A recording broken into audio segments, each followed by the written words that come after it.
2025 dans le cadre du déploiement de l'agenda national de transformation Vision Sénégal 2050. Il s'articulera autour d'un plan d'action gouvernemental visant à consolider la transformation systémique de notre pays. Une priorité spéciale sera accordée au secteur sanitaire. Le chef de l'État a insisté sur la nécessité d'améliorer la qualité de vie des citoyens, notamment par la mise en place de filets sociaux, le renforcement de fonds de solidarité nationale, la restructuration de programmes sociaux et l'actualisation du registre national unique, afin de cibler avec précision les ménages vulnérables.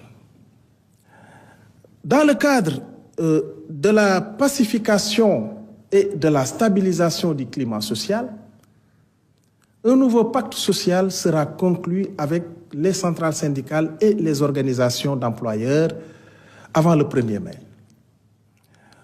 Au plan économique, le président de la République a réaffirmé sa vision d'une économie souveraine, endogène, territorialisée et résiliente, créatrice d'emplois. Ainsi, une importance capitale est accordée à la finalisation du projet de loi sur la souveraineté économique destiné à protéger les secteurs stratégiques tels que le pétrole et le gaz et à renforcer les intérêts des entreprises nationales, particulièrement dans le secteur privé. Dans le cadre de la gestion transparente et efficiente de nos ressources naturelles, la nouvelle composition du comité COS-Pétrogaz se réunira avant fin avril 2025. Le développement économique régional, quant à lui, se fera par la mise en valeur des pôles territoires de manière à maximiser leur potentiel d'emploi à travers des projets structurants.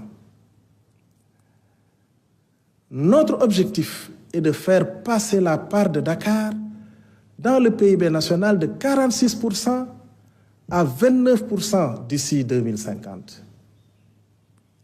La maîtrise du coût de la vie passera au plan structurel par le développement de la souveraineté alimentaire du pays en soutenant largement le secteur primaire et l'agriculture en particulier. Le gouvernement a déjà consenti un effort budgétaire de 140 milliards de francs CFA pour atténuer les pressions conjoncturelles sur les prix et sera intransigeant sur le respect des prix intérieurs. Abordant les Jeux olympiques de la jeunesse Dakar 2026, le chef de l'État a exigé une supervision rigoureuse de l'avancement des projets afin de garantir leur livraison à temps. Soucieux d'une exécution efficace des politiques publiques, le Premier ministre a annoncé la mise en place d'un dispositif renforcé pour le pilotage, le suivi et l'évaluation des programmes et projets découlant des 26 objectifs stratégiques et des réformes du plan quinquennal 2025-2029.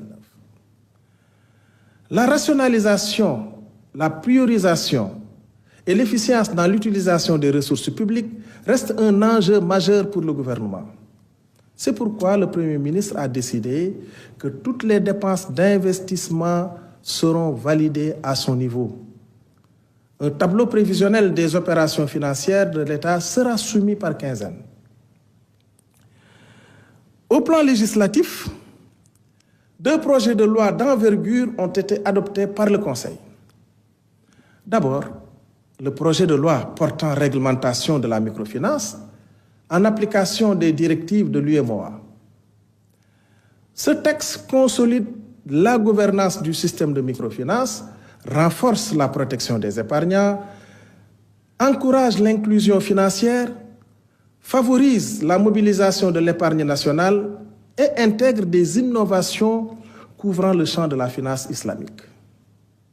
Ensuite, le projet de loi portant réglementation bancaire qui internalise la loi uniforme relative à la réglementation bancaire dans les États membres de' Il renforce la gouvernance globale du système bancaire assure une meilleure cohérence de son cadre réglementaire et prévoit, au-delà de la supervision, la mise en place de dispositifs de résolution.